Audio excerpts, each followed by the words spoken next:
السلام عليكم ورحمة الله تعالى وبركاته.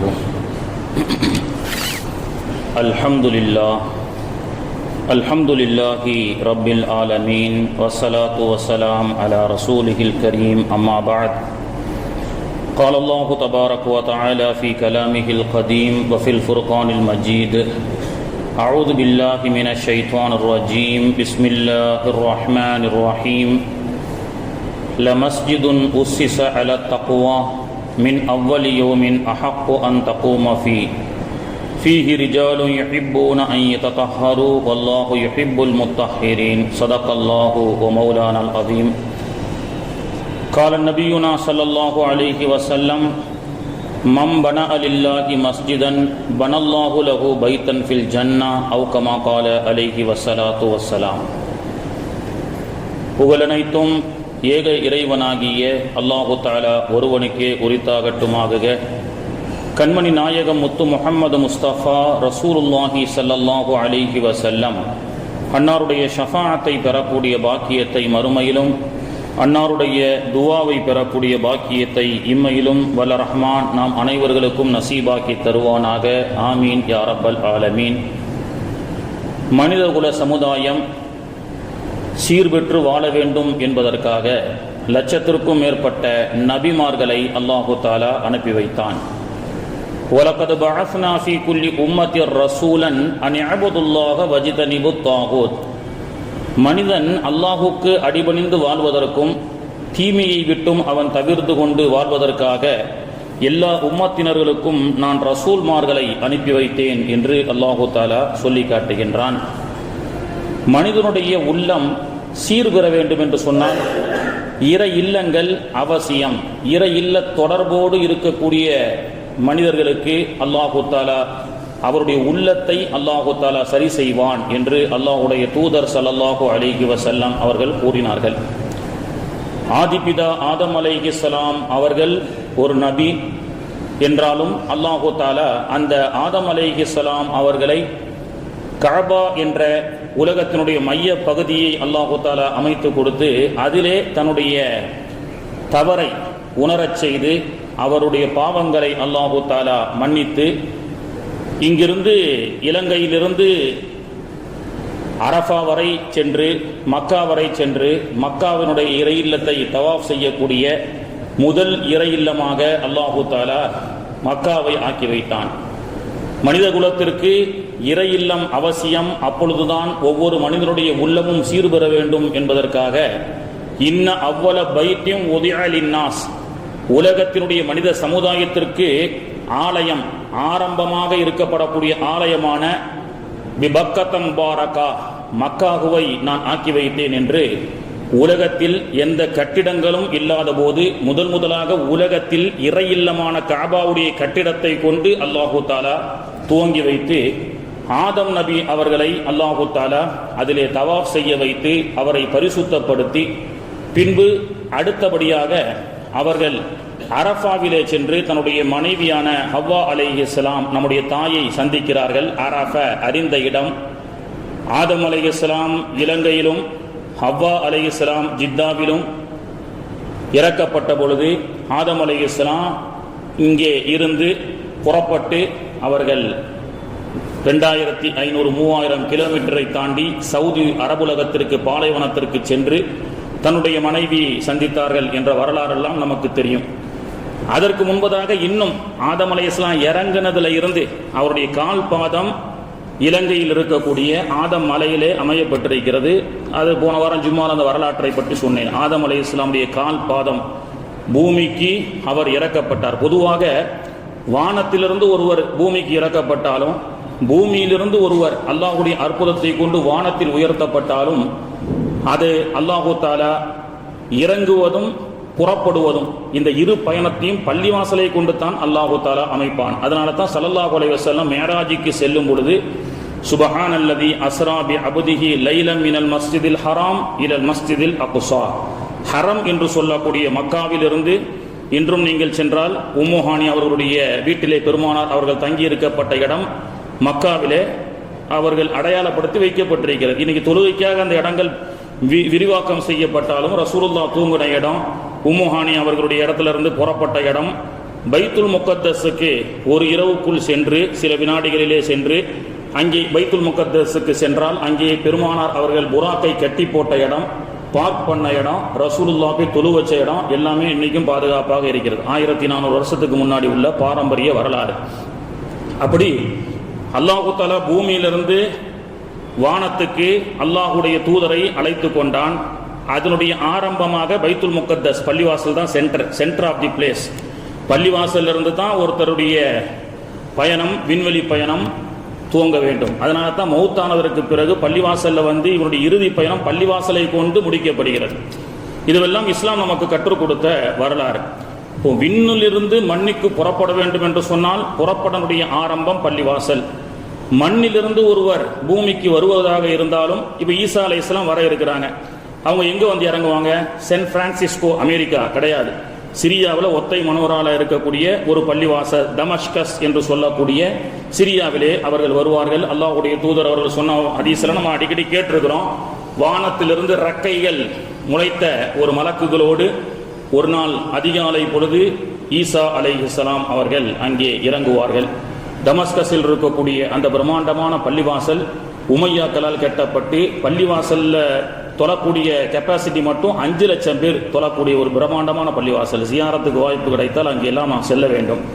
இன்னும் கூடுதலாக நம்ம ஆர்வம் வைக்கணும். ஈசா அலைஹிஸ்ஸலாம் ஃபஜருக்கு வராங்கல்ல, ரசூலுல்லாஹ் சொன்னாங்க. அப்போ மஹதி அலைஹிஸ்ஸலாம் தலப்பா கட்டிட்டு உட்கார்ந்துட்டு இருப்பாங்க. ஈசா அலைஹிஸ்ஸலாம் அந்த ஃபஜருடைய நாள் புறப்பட்டு வருவார்கள். அந்த மஜ்லிஸிலும் நாம் அந்த 5 லட்சமோ 10 லட்சமோ எவ்வளவு பேர் கூடியிருப்பார்களோ அந்த மஜ்லிஸிலும் அல்லாஹ் என்னை பாக்கியமாக ஆக்கி வைப்பாயாக, ஈசா நபியை பார்க்கக்கூடிய பாக்கியத்தை கொடுணும் கேட்கலாம், தப்பு இல்லை. அல்லாஹ் நாடுனா நம்மளை அந்த நேரத்தில் போக வச்சு அந்த காட்சியை, கண்கொள்ளா காட்சியை பார்க்கவும் வைப்பான். அப்போ விண்ணிலிருந்து பூமிக்கு இறங்குறதா இருந்தாலும் பள்ளிவாசல் தான், பூமியிலிருந்து விண்ணுக்கு புறப்படுவதாக இருந்தாலும் பள்ளிவாசல் தான் அப்படின்றத நாம் தெரிந்து கொள்ள வேண்டும். அப்போ ஆதம் அலைஹிஸ்ஸலாம் மக்காவை பார்த்து தவாஃப் செய்ததற்கு பிறகு இப்போ ஆதம் அலைஹிஸ்ஸலாமுடைய மலைன்னு சொல்றோமா இல்லையா? 14,000 ஆண்டுகள் பழமை வாய்ந்த மதம். ஒன்றே குலம் ஒருவனே தேவன். இது எல்லா மதத்தவர்களும் இன்னைக்கு அந்த ஆதமுடைய மலையை கொண்டாடுறாங்க. கிறிஸ்தவர்கள் தோமையர் கால் பாதம் என்றும், இந்து மக்கள் சிவன் கால் பாதம் என்றும், முஸ்லிம்கள் ஆதம் அலைஹிஸ்ஸலாமுடைய கால் பாதம் என்றும் அங்கே உலகத்துல ஒரு வழிபாட்டு தலம், எல்லா மதத்தவர்களாலும் எந்த சண்டை சச்சரவுகளும் இல்லாமல் சென்று அமைதியான முறையிலே வரக்கூடிய ஒரு வழிபாட்டு தலம் என்று சொன்னால் இலங்கை யாழ்ப்பாணத்தில் இருக்கக்கூடிய ஆதம் அலைஹிஸ்ஸலாமுடைய கால் பாதம் பட்ட இடம். அங்கே இந்துக்களும் செல்வார்கள். குரு பிரம்மா, குரு விஷ்ணு, குரு தேவோ மகேஸ்வரோ, குரு சாஸ்திரா, பரபரம்மா, சஸ்மேஸ்ரீ, குருவேந்தமகோ சமஸ்கிருதமும் அங்கே பாடப்படுகிறது. அலோலுயா, கலால் பிளஸ் யூ என்று சொல்லி கிறிஸ்தவர்களும் அங்கே வழிபாட்டு தலத்தை நடத்துகிறார்கள். முஸ்லீம்களும் சென்று துவாக்களை ஓதுகிறார்கள். இது ஒரு விஷயம். இது பொதுவா ஜெனரலா உலகத்தினுடைய இறை இல்லமான ஆலயங்களிலேயே எல்லா மதத்தவர்களும் போற்றி பின்பற்றக்கூடிய இன்றைக்கு வரைக்கும் யூதர்களுடைய தலையீடு இல்லாம சர்ச்சரை இல்லாம சிறப்பான முறையிலே சென்று கொண்டிருக்கக்கூடிய ஒரு வழிபாட்டு தலம் என்று சொல்லலாம். அதே போன்றுதான் பைத்துல் முகத்தஸும் இருந்தது. பெத்லகம் என்று சொல்லக்கூடிய பகுதி கிறிஸ்தவர்களுக்கும் ஈசா அலைஹிஸ்ஸலாம் பிறந்த அடிப்படையில் பைத்துல் முகத்தஸ் அல்லாஹுடைய தூதர் சென்ற பள்ளி என்ற அடிப்படையில் இஸ்லாமியர்களும் யூதர்கள் மூசா அலைஹிஸ்ஸலாம், ஜக்கரியா அலைஹிஸ்ஸலாம், யஹ்யா அலைஹிஸ்ஸலாம் போன்றவர்களை வழிபாட்டு தலமாக வைத்து அவர்களும் யூதர்களும் சென்று கொண்டிருக்கின்றார்கள். ஆனால் என்ன பிரச்சனைனா, யூதர்கள் இந்த பள்ளி எங்களுக்கு மட்டும்தான் சொந்தம், முஸ்லீம்கள் வரக்கூடாது என்று ஆக்கிரமிப்பு செய்யக்கூடிய விஷயத்துல தான் இன்னைக்கு உலகத்துல பிரச்சனை நடைபெற்று கொண்டிருக்கிறது. அதை பற்றி நம்ம பார்க்கறதுக்கு முன்னாடி ஆதம் அலைஹிஸ்ஸலாம், ஹவ்வா அலைஹிஸ்ஸலாம் சொர்க்கத்துல அல்லாஹ் ஹலாலாக்கிட்டான். அவர்கள் சொர்க்கத்திலே இருந்தார்கள், பூமிக்கு வந்துட்டாங்க. பூமிக்கு வந்து 2 பேரும் 40 ஆண்டுகள் கழிச்சு சந்திக்கிறாங்கன்னு ஒரு குறிப்பில் வருது. 40 ஆண்டுகளாக ஆதம் அலைஹிஸ்ஸலாம் நம்முடைய அம்மாவை தேடி தனிமையிலேயே இந்த உலகத்தில் சுற்றி கொண்டிருந்தார்கள். தனிமை என்பது ரொம்ப கொடியது. அதனால தான் அந்த உள்ளத்தை அமைதிப்படுத்துவதற்காக ஆதம் அலைஹிஸ்ஸலாமுடைய உள்ளம் அமைதி பெற வேண்டும் அல்லவா, அதனால தான் அல்லாஹ் மக்காவை குறிப்பிட்டு இந்த இடத்துல நீங்க இறை இல்லத்தை கட்டுங்கன்னு அல்லாஹ் சொன்னான். The world centre of the point Mecca. அப்போ உள்ளத்தில் இருக்கக்கூடிய அந்த மனப்புழுக்கம், இங்கிலீஷ் சொல்றதா இருந்தா என்ன சொல்றது, அதாவது ரொம்ப ஒரு அப்சோஸா இருக்கு, என்ன சொல்லலாம், அதாவது மனசுல ஒரு நிம்மதி இல்லாமல் இருக்கக்கூடிய ஒரு சூழல் இருக்கு பாத்தீங்களா. அப்படிப்பட்ட நேரத்தில் அல்லாஹு தாலா மனைவியை காணாம தன்னந்தனியாக இந்த பிரபஞ்சத்திலே வாழ்ந்த ஆதமுக்கு ஒரு சக்கீனாவாக அமைதியாக அல்லாஹு தாலா மக்காவை கொடுத்தான். இப்ப அமைதி ஆயிட்டாங்க. பிறகு மனைவியை சந்திப்பதற்கு நம்முடைய அம்மாவை சந்திப்ப அரஃபாவுக்கு போறாங்க. அரஃபாவிலே அவர்கள் 2 பேரும் சந்திக்கிறாங்க. அந்த மலை இருக்கிறது. அரஃபா என்பது ஹஜ்ஜினுடைய கடமையில ரொம்ப அவசியமான ஒன்று. அரஃபாவுக்கு செல்லாதவர்களுக்கு ஹஜ்ஜே கூடாதுன்னாங்க. ஒருத்தர் அரஃபாவை கூட காபத்துள்ளாத ரொம்ப நன்மைகள் அதிகம், இங்க இருந்தா 1 லட்சம் கிடைக்கும். காபாவுடைய அந்த ஹரமில் இருந்து தள்ளி தான் இருக்கு அரஃபா. அரஃபால 1 சுபானல்லா சொன்னா 1 சுபானல்லா தான், ஹரம்ல 1 சொன்னா 1 லட்சம். ஆனாலும் இந்த 1 லட்சத்தை விட்டுட்டு அங்க போய் உட்கார்வது, திக்ர் செய்வது, துவா செய்வது ஆக சிறந்தது. அதுதான் ஹஜ்ஜி. அல் ஹஜ்ஜு அரஃபான் ரசூலுல்லாஹ் சொல்லக்கூடிய காரணம் என்னன்னா, ஆதமும் ஹவ்வாவும் ஒரு கணவனும் மனைவியும் 2 பேரும் இணைந்த இடம் ஹஜ்ஜிக்கு சென்றவர்களுக்கு தெரியும். மஸ்ஜிதே நமீரா என்ற ஒரு பள்ளிவாசல் இருக்கிறது. பிறை 9 அன்று லோகர், அசர், மகரிப் வரை ஹாஜிகள் அங்கே தொழுவார்கள். அன்று மட்டும் அந்த பள்ளி திறந்திருக்கும். மஸ்ஜிதே நமீரா. மஸ்ஜிதே நமீராவுடைய வரலாறு என்ன? ஆதம் அலைஹிஸ்ஸலாம், ஹவ்வா அலைஹிஸ்ஸலாம் அரஃபால சந்திச்சுட்டாங்க. சந்திச்சு முடிச்சோன்னா 2 பேர் உலகத்துல வந்துட்டாங்க. திருமணம் என்ற ஹலால் பண்ணுமா இல்லையா, ஷரியத்துடைய சட்டமும் கூட இறங்கிருச்சு. உலகத்துல இறங்கின உடனே சொர்க்கத்தினுடைய சட்டம் மாற்றப்பட்டு இங்க வந்த உடனே ஹவ்வா அலைஹிஸ்ஸலாமோடு அவங்க சேர வேண்டும் என்று சொன்னால், இனப்பெருக்கம் ஏற்பட வேண்டும் என்று சொன்னால் இவர்களுக்கு திருமணம் முடிக்க வேண்டும். முதல்ல திருமணம் முடிக்கப்படுகிறது. சாட்சி யாரு? உலகத்துல அவங்க 2 பேரை தவிர மனித வர்க்கங்கள் யாரும் கிடையாது. மலக்குகளை அல்லாஹ் தஆலா இறங்க செய்து இன்றைய மஸ்ஜிதுன் நபீரா என்று சொல்லக்கூடிய அரஃபாவில் இருக்கக்கூடிய பள்ளிவாசலில் தான் நம்முடைய தாயும் தந்தைக்கும் திருமணம் நடக்கிறது. மனித வர்க்கத்தினுடைய முதல் ஜோடியினுடைய திருமணம் அரஃபாவில் இருக்கக்கூடிய மஸ்ஜிதுன் நபீராவிலே மலக்குமார்களுடைய தலைமையிலே உலகத்தில் முதல் திருமணம் நடைபெறுகிறது. அப்போ இதுல இருந்து என்ன தெரியுதுன்னா, திருமணம் என்பது பள்ளிவாசல்ல வச்சு நடத்துறது சிறந்தது. ஏன் பள்ளிவாசல்ல வச்சு நடத்துறது சிறந்ததுன்னு சொன்னா, ஒரு குடும்ப பொருளாதார முன்னேற்றமும், ஒரு ஊருக்குண்டான பொருளாதார முன்னேற்றமும், ஒரு நாட்டுக்குண்டான பொருளாதார முன்னேற்றம் என்பது பள்ளிவாசலை வைத்துத்தான் நிர்ணயம் செய்யப்படுகிறது. ஒரு தம்பதிகள் பொருளாதார ரீதியாக பாரக்கெல்லாம் மண்டபத்திலையும் ஓதுறோம், குத்துபால ஓதுறோம், இறைவா எல்லா அருள் வளத்தையும் அவங்களுக்கு கொடுப்பாயாக அப்படின்னு ஓதுவது மண்டபத்தை தாண்டி பள்ளிவாசல்ல ஓதுறது தான் சிறப்பு. ஏன்னா பரக்கத்து கொட்டக்கூடிய இடம் பள்ளிவாசல், மண்டபம் அல்ல. சோ எல்லோரும் நம்ம என்ன முயற்சி செய்யணும், பள்ளிவாசலில் இருந்து தான் திருமண வாழ்க்கையை துவங்க வேண்டும். அதுதான் சிறந்தது.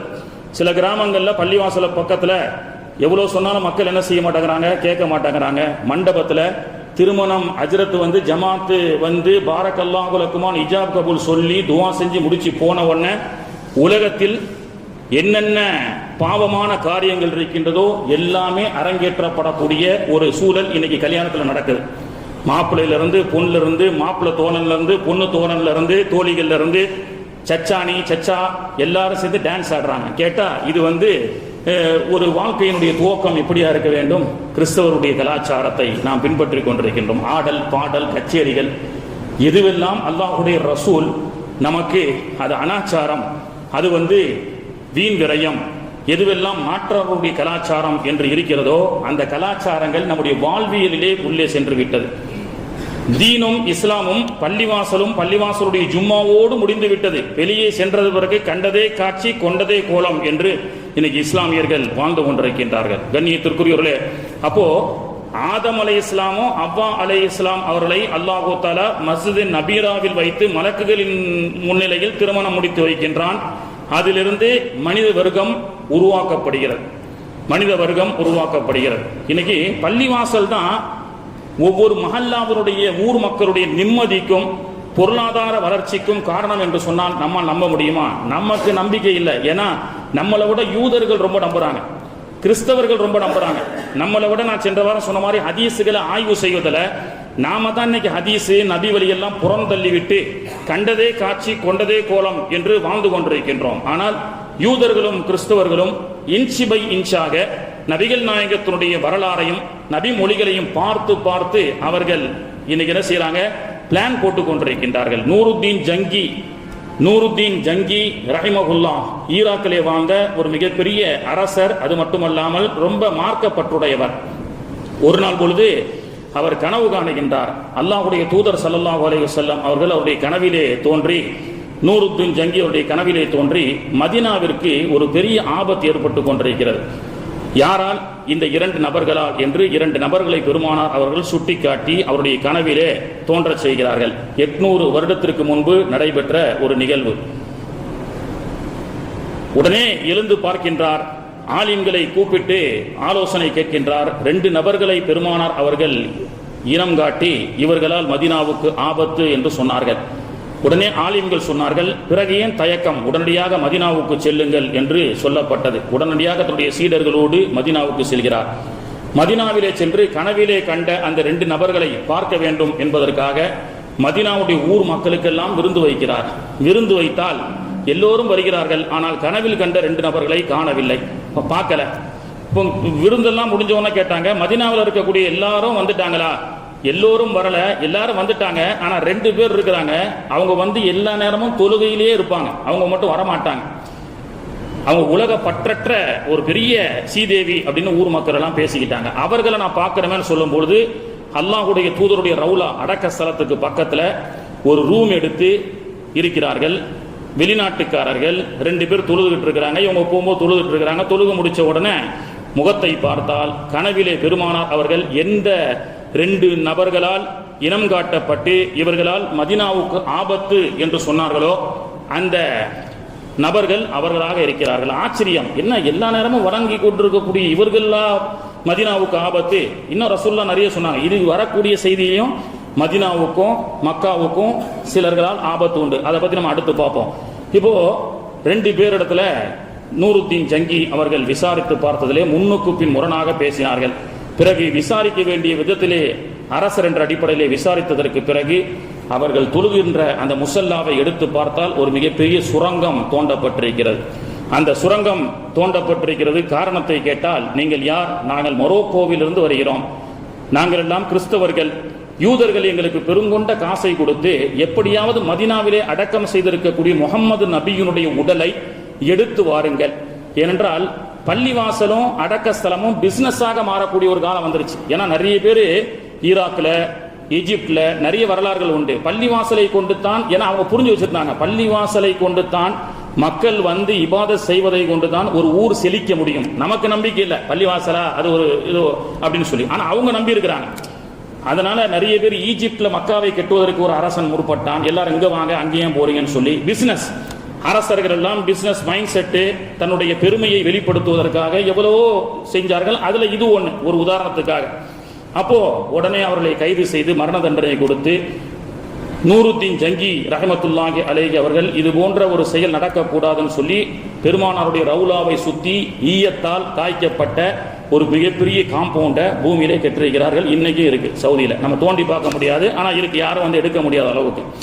ஏன் சொல்றேன் அப்படின்னு சொன்னா, மொரோக்கோவில் இருக்கக்கூடிய கிறிஸ்தவர்களுக்கு ஏன் நபிகள் நாயகத்தினுடைய உடலை கொண்டு செல்ல வேண்டும் என்று திட்டமிடுகிறார்கள்? ஏனென்றால் நபிகளுடைய உடலை கொண்டு, பெருமானாருடைய பள்ளிவாசலை கொண்டு மதீனாவும் மக்காவும் செல்வம் கொளித்துக் கொண்டிருக்கிறது. பெட்ரோல், டீசல் ஒரு பக்கம். இப்போ சமீபத்தில் மக்காவில் ஜாக்பாட் டிஸ்கவரி ஆஃப் சவுதி அரேபியாவில் என்ன செய்யறாங்க? வெள்ளை தங்கங்கள் மக்காவிலே சவுதி அரேபியாவிலே கண்டெடுக்கப்பட்டிருக்கிறது.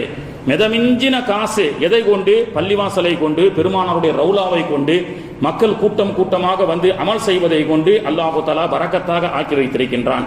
இன்றும் யூதர்கள் த கிரேட் பிளானிங் ஆஃப் யஹூதி ஜெவ்ஸ் என்று சொல்லக்கூடிய the greater plan of Israel அப்படின்றதற்கு உண்டான காரணத்தை பத்தி கூட நம்ம சொன்னோம். The greater plan of Israel. ஏன் பாலஸ்தீனை வந்து கொத்து கொத்தாக மக்களை அழிக்கின்றார்கள் என்று சொன்னால், அல்லாஹ் தஆலா சொல்றான் குர்ஆன்ல, பைத்துல் முகத்தஸ் அல்லதி பாரக்னா ஹவுலஹு. நபிகள் நாயகத்துடைய மேராஜுடைய பயணத்தை பத்தி அல்லாஹ் சொல்லும் போது பைத்துல் முகத்தஸ் அது வந்து பரக்கத் செய்யப்பட்ட பூமி. பைத்துல் முகத்தஸினுடைய சாவி உலகத்தில் எந்த தரப்பினிடத்தில் இருக்கிறதோ அவர்கள்தான் உலகத்துடைய வல்லரசு. உலகத்தை ஆட்டி படைக்க முடியும் வல்லரசு. இன்னைக்கு அமெரிக்கா வல்லரசு, யூதர்களுக்கு உண்டான மிகப்பெரிய சப்போர்ட்டாக இருக்கக்கூடிய அமெரிக்கா இஸ்ரேலுக்கு ரொம்ப சப்போர்ட்டா இருக்குது. இப்போ பைத்துல் முகத்தஸினுடைய சாவி ஏன்னா பைத்துல் முக்கத்தஸ் அல்லதி பாரக்னா ஹவுலஹு, குர்ஆனுடைய நம்பிக்கை அவனிடத்துல எப்படி இருக்கு பாருங்க. இந்த பள்ளிவாசலுடைய சாவியும் இந்த நிர்வாகமும் நம்மிடத்தில் வந்தால் நாம தான் இன்னைக்கு உலகத்துல வல்லரசு. அந்த வல்லரசனுடைய அந்த ஆட்சியை அவர்கள் கைப்பற்றி வைத்திருக்கிறார்கள். அப்போ பள்ளிவாசல் தான் ஒரு உலகத்தினுடைய ஒரு வல்லரசுக்கே ஒரு காரணமாக இருக்கிறது என்று சொன்னால், பள்ளிவாசல் என்பது எப்படிப்பட்ட வரக்கத்துக்குரியதாக இருக்கும் என்பதை நாம் சிந்திக்க வேண்டும். பள்ளிவாசலுடைய நிறைய அற்புதங்களை நம்மால் சிந்திக்க முடியாது. மதீனாவுக்கு பக்கத்துல, மதீனாவில் உஹதுக்கு பக்கத்துல, உஹதை நாம் சென்று பார்த்திருக்கலாம். உஹதுக்கு பக்கத்துல ஒரு 2 தெருவுக்கு பக்கத்துல பெருமானார் அவர்கள் சிகிச்சை, ஒரு வாரமோ 10 நாளோ சிகிச்சை செய்த ஒரு இடம் இருக்கிறது உஹதுக்கு பக்கத்துல. அது ஒரு மலை குன்று. அந்த மலை குன்றுல ஒரு பள்ளிவாசல் அமைக்க தற்காலிகமாக ஒரு வாரம் 10 நாள் சஹாபாக்கள் ரசூலுல்லாஹ் தொழுதாங்க. 70க்கும் மேற்பட்ட சஹாபாக்கள், 70 to 80 பேர் தொழுதுருக்கிறாங்க. நீங்க இன்னைக்கும் நீங்க அந்த பள்ளிவாசலை போய் பார்த்தீங்கன்னு சொன்னா, இன்னைக்கு அந்த பள்ளிவாசலை போய் பார்த்தீங்கன்னு சொன்னா, ஒரு சஃப்ல மலையடி வாரத்தில் பிளாட்டாக இருக்கப்படக்கூடிய ஒரு சின்ன ஸ்கொயர் ஃபீட் உள்ள ஒரு இடம். ஒரு சஃப்ல 7 பேர் நிக்கலாம். சற்று ஒல்லியாக இருந்தால் 8 பேர் நிக்கலாம். 3 சஃப் இருக்கும். இன்னைக்கு நீங்க அப்படியே அச்சு அசல் மாறாம பழமை மாறாமல் அப்படியே இருக்கிறது. அல்லாஹ்வுடைய தூதர் அவர்கள் தொழுது அந்த பள்ளிவாசல். அல்லாஹ் பாக்கியத்தை எல்லாருக்கும் தர வேண்டும். அப்போ அந்த பள்ளிவாசலை போய் பார்த்தீங்கன்னு சொன்னா, ஒரு சஃப்ல 7 பேர் இன்ட்டு 3 சஃப்னு சொன்னா எவ்வளவுங்க? 21 ஆச்சு. கூட்டி கழிச்சு பார்த்தா ஒரு 2 பேர் எக்ஸ்ட்ரா 3 பேர் தள்ளு முள்ள நிக்கலாம். ஆனால் அந்த பள்ளிவாசல்ல சஹாபாக்கள் 72 சஹாபாக்கள் தொழுதிருக்கிறாங்க. அல்லாஹ் தஆலா பரக்கத்தாக்கி வைத்தான். பள்ளிவாசலுடைய இடங்களை அல்லாஹ் சமயத்திலே நம்முடைய சிந்தனைக்கும் அப்பால் ஸ்பிரிங் பூமியாக ஆக்கி வைக்கின்றான். முஸ்தலிஃபான்ற ஒரு இடம் இருக்கு. இன்னைக்கும் நீங்க பாத்தீங்கன்னா நிறைய கட்சிக்காரர்கள் எல்லாம் தன்னுடைய வெயிட்டை காட்டுவதற்காக கூட்டம் போடுவார்கள், மாநாடு அப்படின்னு சொல்லி. மாநாடு முடிச்ச உடனே மக்கள் திரளாக கலந்திருப்பார்கள். மறுநாள் செய்தித்தாளில் வரும், எவ்வளவு பேர் உங்களுடைய மாநாட்டில் கலந்துக்கிட்டாங்க? 10 லட்சம் பேர், 15 லட்சம் பேர் அப்படின்னு அடிச்சு விடுவாங்க. ஆனா சிந்தனை செஞ்சு பார்த்தானிக்கு 1 லட்சம் கூட வந்திருக்காது. நல்ல யோசனை பண்ணி பாருங்க. எத்தனைப்பா மாநாட்டில் எவ்வளவு பேர் கலந்துக்கிட்டாங்க? சமீபத்தில் நடந்த ஒரு நடிகருடைய மாநாட்டில் 6 லட்சம் பேர் கலந்துக்கிட்டாங்க. அடுத்து சிஎம்மா வருவதற்கு நிறைய வாய்ப்புகள். இதெல்லாம் பல கோடி கொடுத்தா எல்லா ஊடகமும் சொல்லுவான். சரி, எவ்வளவு பஸ் வந்தது? 1000 பஸ் வந்தது. ஒரு பஸ்ல 50 பேர்னு சொன்னா 50,000 ஆச்சு. 20,000 டூ வீலர்ல 2 பேர் வந்தா 40,000 ஆச்சு. என்ன 1000 கார்கள்ல 4 பேர் வந்தா 4000 பேர். இப்படி கூட்டி கழிச்சு பார்த்தா 1 to 1.5 லட்சம் பேர் கூட வந்திருக்க மாட்டான். ஆனா மீடியாக்கள்ல 6 லட்சம் பேர் கூடினார்கள், 7 லட்சம் பேர் கூடினார்கள் அப்படின்னு. யாரும் இயக்கவாதிகள் தான் தப்பா நினைக்க கூடாது. அப்போ சரி, ஒரு ஆளுக்கு 4 ஸ்கொயர் ஃபீட் வேணும் ஒரு ஆளுக்கு. அப்ப எத்தனை ஏக்கர்பான்னு கேட்டா 10 ஏக்கர், 20 ஏக்கர், 50 ஏக்கர். ஒரு ஆளுக்கு 4 ஸ்கொயர் ஃபீட் வேணும் நிக்கிறதுக்கு. என்ன இப்போ 6 லட்சம் பேர் வந்தா எவ்வளோன்னு கணக்கு போறீங்க பாருங்க. பார்த்தா நம்ம மண்டைக்கே எட்டாது. ஆனால் இடமும் சின்னது, வாகனமும் இவ்வளவு வந்திருக்கு. ஆனால் கூட்டம் மட்டும் எப்படி 6 லட்சம் பேர் வந்ததுன்னு சொன்னா நம்பித்தான் ஆகணும் அப்படின்னு சொல்லி எல்லாரும் நம்ம தலையாட்டிட்டு இருப்போம். ஆனால் உலகத்திலேயே ஒரு கூட்டம் ஹஜ்ஜிக்காக கூடுகிறது. 40 லட்சம் என்றும் 50 லட்சம் என்றும் சொல்கிறார்கள். ஒரு உலகத்திலேயே ஒரு கூட்டம் கூடுகிறது. ஆனால் கூட்டப்பட்ட கூட்டத்தை விட குறையாமல் அதிகமாகத்தான் இருக்குமே தவிர குறையாது என்று சொல்லப்படக்கூடிய ஒரு கூட்டம் என்று சொன்னால் ஹஜ்ஜிக்கு செல்லக்கூடிய கூட்டம் மட்டும்தான். நீங்கள் எழுதி வைத்துக் கொள்ளுங்கள். எவ்வளவு பெரிய மாநாட்டில் எவ்வளவு பேர் வேணாலும் திரட்டலாம், போஸ்டர் அடிக்கலாம், அதற்காக பேனர்கள், ஒரு வருஷத்துக்கு முன்னாடி அதற்கான உழைப்புகள். ஆனால் 5000 வருஷத்துக்கு முன்னாடி இப்ராஹிம் அலைஹிஸ்ஸலாம் தொழுகைக்காக காபத்துல்லாவை கட்டிட்டேன் வாங்கன்னு சொன்னாங்க.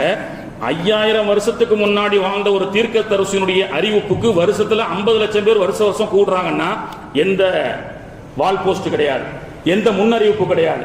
5000 ஆண்டுகளுடைய பழமை வாய்ந்த அந்த அழைப்பிற்கு முஸ்தலிஃபாவிலே கூடுகிறார்கள், அரஃபாவிலே கூடுகிறார்கள். முஸ்தலிஃபாவை பற்றி சொல்லப்பட்டது அது ஸ்பிரிங் எர்த். உலகத்தில் இருக்கக்கூடிய எல்லா ஹாஜிகளும் அங்கே சென்று எல்லாருமே ஹஜ்ஜிக்கு போகணும்னு நியத்து வச்சுட்டாங்க. உலகத்துல இருக்கக்கூடிய எத்தனை ஆயிரம் கோடியோ, அப்ப அத்தனை 100 கோடிகள் மக்கள் அங்கே சென்றாலும் முஸ்தலிஃபா அதற்கு இடம் கொடுக்கும். That is a spring earth. அல்லாத பரக்கத்தாக்கி வச்சிருக்கிறான். அந்த ஸ்பிரிங் எர்த்தை நம்மால சிந்திக்க முடியாதுன்னு சொன்னா இந்த பள்ளிவாசலை போய் நீங்க பார்க்கலாம். அல்லாஹ்வுடைய தூதர் அவர்கள் தொழ வைக்க கற்களால் அடிக்கப்பட்டிருக்கிறது, கற்களை அடுக்கி வச்சிருக்கிறாங்க. அந்த பள்ளிவாசல்ல வெறும் 7 சஃப் தான். போட்டோ இருக்கு, வீடியோ இருக்கு. நீங்க வேணா கூட ஹஜ்ஜிக்கு போனா வாய்ப்பு இருந்தா உஹதுக்கு பக்கத்துல, பெரும்பாலும் அழைத்து செல்ல மாட்டாங்க, ரொம்ப சின்ன அந்த சின்ன தெருவில் இருக்காது. சஹாபாக்கள் என்னடா பள்ளிவாசல் ரொம்ப சின்னதா இருக்கு, நம்ம 70க்கும் மேற்பட்ட பேர் நிக்கிறோம்னு யோசிச்சாங்க. பள்ளி சின்னதா இருக்கு, கூட்டம் நிறைய இருக்கு, என்ன செய்யறதுன்னு. அல்லாஹ் பரக்கத் செய்ய மாட்டானா? 3 பேருக்கு தான் சாப்பாடு இருக்கு. ஜாபிர் ரலியல்லாஹு வீட்டுல வந்தது 1000 பேர், அல்லாஹ் பரக்கத் செஞ்சான். 3 பேருக்கு வந்த 3 பேருக்கு மட்டும் உண்டான உணவை அல்லாஹ் 1000 பேர்களை சாப்பிட வைத்தான். ஜாபிர் ரலியல்லாஹு அன்ஹு அவர்களுடைய வீடு கூட இன்னைக்கு மஸ்ஜிதே ஜாபிர்னு ஹந்தக்குக்கு பக்கத்துல நீங்க போய் பார்க்கலாம். இதெல்லாம் அல்லாஹு தஆலா சிந்திக்க முடியாத பரக்கத்தை அல்லாஹு தஆலா கொடுத்தான். 3 பேருக்கு உணவு எங்க இருக்கு, 1000 பேர் சாப்பிட்டாங்கன்னா எவ்வளவு பெரிய ஒரு அதிசயம் அது. அப்படி ஒரு அதிசய பள்ளிவாசலை நீங்க போய் பார்க்கணும்னு சொன்னா சஹாபாக்கள் யோசிச்சாங்க, என்னடா 21 பேர் மட்டும் தான் அங்க நிக்க முடியும், எவ்வளவுதான் குட்டிக்கர் நினைச்சாலும் 70ல இருந்து 80 சஹாபாக்கள் அங்க இருக்கிறாங்க, முக்கிய சஹாபாக்கள். இப்படி யோசிச்சுட்டு இருக்கும்போது தான் அந்த இடத்துல ஜிப்ரீல் அலைஹிஸ்ஸலாம் இறங்கி ஒரு ஆயத் இறக்குறாங்க.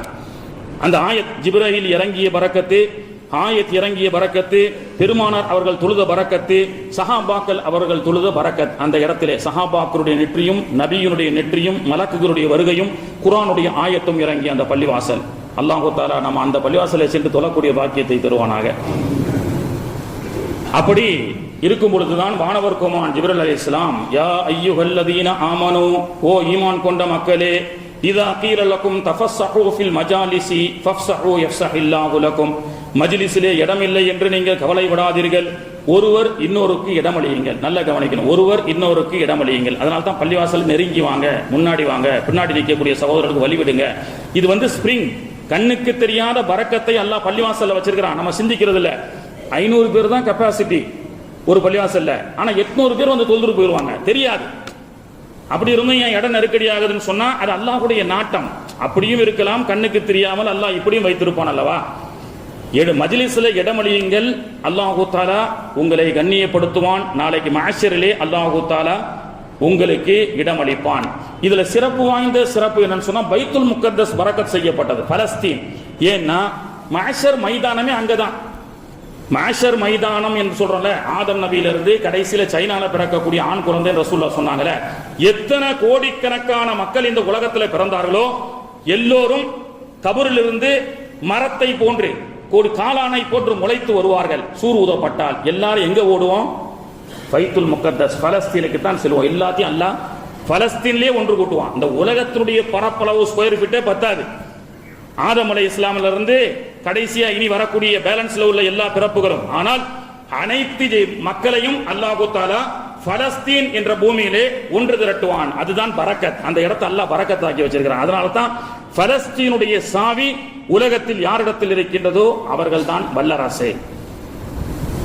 அப்போ 21 நபர்கள் மட்டுமே தொழக்கூடிய அந்த பள்ளிவாசல்ல 72 சஹாபாக்கள் தொழுதிருக்கிறார்கள் என்று சொன்னால் கண்ணியத்திற்குரியவர்களே, அதுதான் அல்லாஹ்வுடைய இரவு இல்லமான பள்ளிவாசலுடைய பரக்கத்.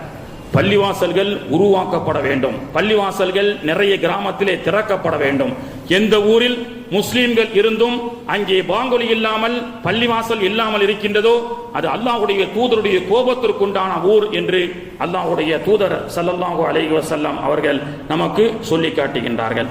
கண்ணியத்திற்குரியவர்களே, பள்ளிவாசல் இறையில்லமான பள்ளிவாசல்களை அமைத்து கொடுப்பதும் கட்டி கொடுப்பதும் இந்த பள்ளிவாசலிலே இபாதத் செய்வதும் நம்முடைய வாழ்க்கையினுடைய பரக்கத்தை தீர்மானிக்கக்கூடியதாக இருக்கின்றது. சவுதியிலே இன்னைக்கு நீங்க போய் சர்ச் பண்ணி பார்த்தாலும் சரி அல்லது போய் பார்த்தாலும் சரி, ஐனுல் ஜுபைதா என்ற ஒரு டேம் இருக்கிறது. அஜீசியாவுக்கு பக்கத்துல ஐன் அல் ஜுபைதா, ஜுபைதா அம்மையாருடைய பெயரை கொண்ட ஒரு டேம். தாயிஃபில் இருந்து அஜீசியா வரை தண்ணீர் பஞ்சம் ஏற்பட்ட பொழுது ஒரு பிளான் பண்ணி என்ன செய்யறாங்க, ஒரு மிகப்பெரிய ஒரு டேமை, நீர் ஊற்றை அவர்கள் கட்டுகிறார்கள். இது எப்பொழுது கட்டப்பட்டது? 1300 வருஷத்துக்கு முன்னாடி ஹாரூன் ரஷீத் பாதிஷா ரஹிமஹுல்லா அவருடைய மனைவி ஜுபைதா அம்மையார் அவர்கள் ஹஜ்ஜிக்காக செல்கிறார்கள். 1300 ஆண்டுகளுக்கு முன்பு ஹஜ்ஜிக்காக செல்லும் பொழுது அங்கே ஹஜ்ஜிலே கடுமையான வெயில் காலம், தண்ணீர் பற்றாக்குறை ஏற்பட்டு ஹாஜிகள் ஜம்சம் நீர் பரக்கத்துக்காக குடிப்போம், எல்லா நேரங்களிலும் அதை புழங்க முடியாது, தண்ணீர் பற்றாக்குறை ஏற்பட்டது. அதை பார்த்து வந்த சுபைதா அம்மையார் வஃப்துல்லா என்று சொல்லக்கூடிய அல்லாஹ்வுடைய விருந்தாளிகள் தண்ணீருக்காக ரொம்ப கஷ்டப்படுறாங்கன்னு சொல்லி நேர ஈராக்குக்கு சென்று தன்னுடைய கணவர் ஹாரூன் ரஷீத் பாதிஷா அவரிடத்தில் ஹஜ்ஜிக்காக வரக்கூடிய ஹாஜிகள் தண்ணீரால் கஷ்டப்படுகின்றார்கள். எனவே கூஃபா தேசத்திலிருந்து சுமார் 4500 கிலோமீட்டர் ஈராக் எங்கே இருக்கிறது, மக்காவுடைய அஜீசியா எங்கே இருக்கிறது, ஈராக்கில் இருந்து உலகத்தில் ஒரு மிகப்பெரிய டேம் ப்ராஜெக்ட். தமிழர்கள் இன்று காவேரி என்றும் கர்நாடகாவுடைய டேம் எல்லாம் பத்தி பேசுறாங்க. காமராஜர் நிறைய டேமை கட்டினார், வரவேற்பப்பட்டது. ஆனால் இந்த டேமினுடைய ப்ராஜெக்ட்லாம் நடப்பதற்கு முன்பு 1300 ஆண்டுகளுக்கு முன்பு ஜுபைதா அம்மையார் ஈராக் தேசத்திலிருந்து மக்கா வரை வரக்கூடிய ஹாஜிகள் தண்ணீர் பஞ்சம் இல்லாமல் வரும் வழியிலே குடிப்பதற்கும் குளிப்பதற்கும் ஒலு செய்வதற்கும் தொழுவதற்கும் உண்டான இடங்களை ஆங்காங்கே அமைக்க வேண்டும் என்று சொல்லி 4500 கிலோமீட்டர் சுமார் 5000 பொறியாளர்கள் அந்த காலத்தில் இருக்கக்கூடிய பில்டர்ஸ் கன்ஸ்ட்ரக்ஷன் இன்ஜினியர்களை வைத்து ஒரு ப்ராஜெக்டை போட்டு செய்து முடித்தார்கள். இன்றும் அந்த ப்ராஜெக்டை பத்தி ரொம்ப வியப்படைகிறார்கள். ஆனால் பல நாடுகள் விரிவாக்கப்பட்ட நவீன காலங்களால் அது செயல் இல்லாமல் சில இடங்கள் மட்டும் இருக்கிறது, விட்டு விட்டா க்ளோஸ் ஆயிருச்சு. ஆனா இன்னைக்கு நீங்க தாயிஃபுக்கு போய் பார்த்தீங்கன்னா தாயிஃபிலிருந்து அஜீசியா வரை அந்த நீர் ஊற்று வருவதற்குண்டான டேமை அமைத்து வைத்திருக்கிறார்கள். 1950 ஒரு மிகப்பெரிய, தற்போது மக்கா மதீனாவில் ஒரு மிகப்பெரிய மழை பெய்யுது. மழை கொஞ்சம் தான் பெய்யுது, ஆனா தண்ணீர் போகுவதற்கு வழி இல்லாமல் இப்பொழுது மழையை சந்தித்திருக்கிறது மக்காவும் மதீனாவும். செய்தியை நம்ம பார்த்தோம். 1950 ஒரு கடும் மழையால் அந்த டேம் பாதிக்கப்பட்டாலும் இன்னைக்கும் அதை புனரமைப்பு செய்து இன்றைய அரசாங்கம் வைத்திருக்கிறது.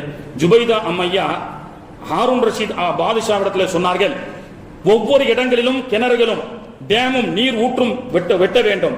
அதற்காக ஹாஜிகளுக்காக வெட்டப்படக்கூடிய அந்த டேமுக்காக ஒரு அடி குழி தோண்டுவதற்கு ஒரு தங்க காசு கொடுத்தாலும் நான் வெட்டுவேன். கூலி ஆட்கள் ஒரு அடிக்கு ஒரு தங்க காசுன்னு டிமாண்ட் பண்ணாலும் பேசாதீங்க, கொடுத்து கட்டி வைங்கள் அப்படின்னு சொன்னாங்க. நீங்க கூகுள்ல போய் சர்ச் பண்ணி பாருங்க. ஐனல் ஜுபைதா என்று சொல்லக்கூடிய ஃபவுண்டேஷன் ட்ரஸ்ட் 13 மில்லியன் ரியால் இன்னைக்கு இன்கமிங் அந்த ட்ரஸ்ட், அந்த ட்ரஸ்ட் பேர்ல வந்திருக்கு. ஒரு அம்மா 1300 வருஷத்துக்கு முன்னாடி ஹஜ்ஜிக்காக சென்றார்கள். ஹாஜிகள் தண்ணீருக்காக கஷ்டப்படுகிறார்கள். எனவே உலகம் அழியும் வரை வரக்கூடிய ஹாஜிகளுக்கு தண்ணீர் கஷ்டம் இருக்கக்கூடாது என்பதற்காக ஒரு மிகப்பெரிய ப்ராஜெக்டை செய்து 1300 ஆண்டுகளையும் தாண்டி இறந்து போன ஜுபைதா அம்மையார் பேர்ல அக்கவுண்ட் இருக்கு. அந்த அக்கவுண்ட் ஃபவுண்டேஷன் ட்ரஸ்ட்ல சுமார் 13 மில்லியன் ரியால்கள் இன்னைக்கு சவுதிக்கு இன்கமிங்காக வந்து கொண்டிருக்கிறது என்று சொன்னால், உஸ்மான் ரலியல்லாஹு அன்ஹு இறந்து போயும் 2 பேருடைய அக்கவுண்ட் மட்டும் தான் இன்னைக்கும் சாலுவா இருக்கு. அதனால தான் ரசூலுல்லாஹ் சொன்னாங்க, பள்ளிவாசலுக்காக ஏதேனும் ஒன்றை அமைத்து செல்லுங்கள், உள்ளத்தில் நல்ல உள்ளம் உறங்காது அப்படின்னு சொல்லுவாங்க. மௌத்தாயி கபருக்கு போனாலும் மௌத்தாயிட்டமே ஹயாத்தாக இருந்தா ஏதாவது சுப்ஹானல்லாஹ் அல்ஹம்துலில்லாஹ் சொல்லலாமே, மௌத்தானதற்கு பிறகும் வாடகை வந்துகிட்டே இருக்கணும், நன்மை வந்துகிட்டே இருக்கணும்னு நினைக்கிறீங்களா? பள்ளிவாசலை கட்டி விடுங்க. பொதுமக்களுக்கு தண்ணீருக்காக ஏற்பாடு செய்துங்கள். உள்ளத்தில் நல்ல உள்ளம் உறங்காது என்ற அளவுக்கு அல்லாஹ் மௌத்தாகிட்டாலும் ஆமால் நாமா பட்டோலையை மூட மாட்டான், நன்மைகள் வந்து கொண்டே இருக்கும் என்று சொல்லப்படுகிறது. அப்போ உஸ்மான் ரலியல்லாஹுடைய தோட்டத்தில் விளையக்கூடிய பேரித்தம்பலம் 1400 ஆண்டுகளுக்கு முன்பு இஹ்லாஸான முறையிலே வக்ஃப் செய்யப்பட்ட மதீனாவினுடைய ஒரு சொத்து, உஸ்மான் ரலியல்லாஹுடைய சொத்து. அவர்களுடைய பேர்ல இன்னைக்கும் பேங்க் அக்கவுண்ட் கரண்ட்ல இருக்கு. இன்னைக்கு பல ஆயிரம் ரியால்கள் அதுல டர்ன் ஓவர் செய்யப்பட்டு மதீனாவுல ரமலான் பிறை 1 to 10 வரை நீங்க நோன்பு திறந்தால் உஸ்மான் ரலியல்லாஹுடைய தோட்டத்தில் விளையப்பட்ட பேரித்தம்பலத்தை தான் உங்களுக்கு இஃப்தாருக்கு கொடுப்பார்கள். அப்ப இறந்தும் உயிர் வாழ்ந்து கொண்டிருக்கக்கூடிய உஸ்மான் ரலியல்லாஹு அன்ஹு ஜுபைதா அம்மையார் அவர்கள் அவர்களுடைய அக்கவுண்ட்ல இன்னைக்கும் ஃபவுண்டேஷன் ட்ரஸ்ட்ல ஒரு நீர் ஊற்று.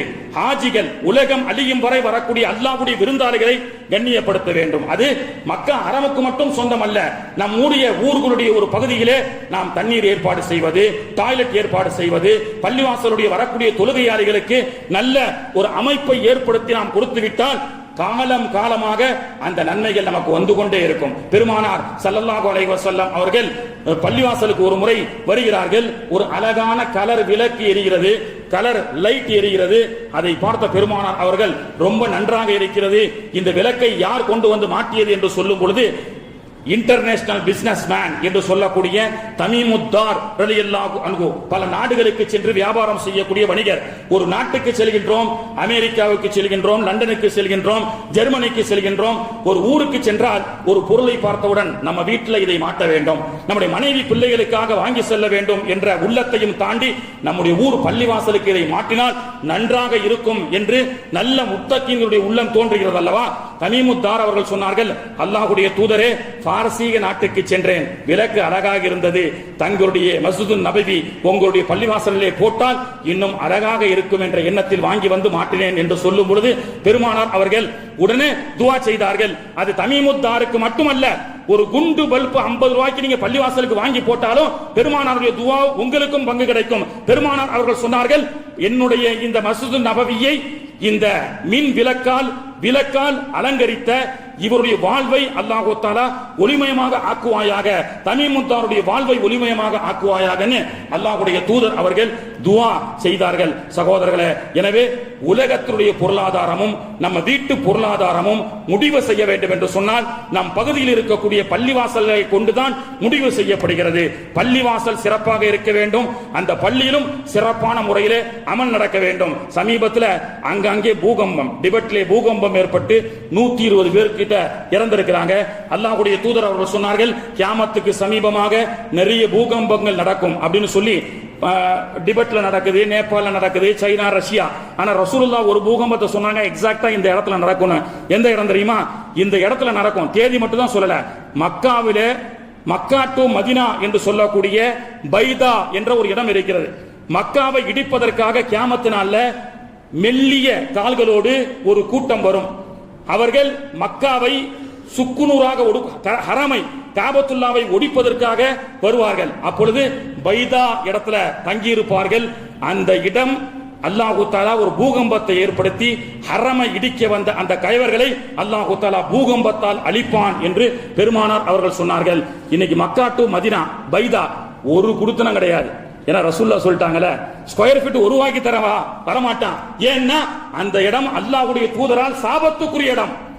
இன்னைக்கு பைத்துல் முக்கத்தஸ் பெரும்பட்ட இடங்கள்லாம் இன்னைக்கு ஸ்கொயர் ஃபீட் 5000 10,000 இருக்கு. ஆனா பைதா என்ற இடம் சும்மா வீட்டை கெட்டித்தரன்னு சொன்னா கூட இருக்க மாட்டான். ஏன்னா அல்லாஹ்வுடைய தூதருடைய சாபத்துக்குரிய இடம். அப்போ ஒரு பள்ளிவாசலை அழிப்பதற்காக வரக்கூடிய கயவர்களுக்கு அல்லாஹ் கொடுக்கக்கூடிய தண்டனை என்ன? பூகம்பம் என்று அல்லாஹ்வுடைய தூதர் அவர்கள் மூலமாக அல்லாஹ் இஷாரா செய்து காட்டுகின்றான். எனவே இயற்கை சீற்ற அழிவுகளை விட்டோம் நம்முடைய வாழ்வில் இருக்கக்கூடிய துன்பங்கள் நீங்கப்பட வேண்டும் என்று சொன்னால் நம்முடைய பள்ளிவாசல்கள், நம் பகுதியில் இருக்கக்கூடிய பள்ளிவாசல்கள் சிறப்பாக அமைய வேண்டும். நம்முடைய பங்களிப்பை பள்ளிவாசலுக்காக செய்ய வேண்டும். இன்னும் நிறைய பள்ளிவாசல்கள் உருவாக்கப்பட வேண்டும். அல்லாஹ் தஆலா அதற்குண்டான பாக்கியத்தை நமக்கு தந்து எல்லா பள்ளிவாசலுக்கும் சென்றால் 2 ரக்காத் தஹியத்துல் மஸ்ஜித் தொழுது ஒரு அட்டெண்டன்ஸ் போட்டு போயிருங்க. ஏன்னா பள்ளிவாசல் இருக்கக்கூடிய கல்லும் மண்ணும் வெறும் கல்லு மண்ணு மட்டுமல்ல, அது பேசக்கூடிய உயிர். நாளைக்கு கியாமத்து நாள்ல இறைவா இந்த அடியான் இந்த இடத்துல என்னுடைய பள்ளிவாசலை தொழுகையால் அலங்கரித்தார், குர்ஆன் ஓதியதால் அலங்கரித்தார், திக்ர் செய்ததால் அலங்கரித்தார் என்று நமக்கு சொர்க்கத்தை வாங்கி கொடுக்கக்கூடிய இந்த கல்லு மண்ணு என்று சாதாரணமாக நினைக்கக்கூடிய இந்த பள்ளிவாசலை அல்லாஹ் உயிர்ப்பித்து எழுப்புவான். அல்லாஹ் தஆலா நிறைய பள்ளிவாசல்களுக்கு செல்ல வேண்டும். வாய்ப்பு இருந்தால் பள்ளிவாசலுக்கு சென்றால் வெறும் பாத்ரூமும் ஒழுவு செஞ்சுட்டு மட்டும் போகாம, வெறும் பாத்ரூம் சுய தேவைக்கு மட்டும் சென்று விட்டு செல்லாமல் பள்ளிவாசல்ல ஒரு அட்டெண்டன்ஸ் போட்டுட்டு போங்க. அல்லாஹ் தஆலா மஸ்ஜிதை கண்ணியப்படுத்தக்கூடிய பாக்கியத்தை அல்லாஹ் தஆலா தந்து நம்முடைய வாழ்வையும் அல்லாஹ் தஆலா சிறப்பாக்கி வைப்பானாக. வாஹிரு தஅவானா அனில் ஹம்துலில்லாஹி ரப்பில் ஆலமீன். சுன்னத் தொழாதவங்க தொழுது கொள்ளுங்கள்.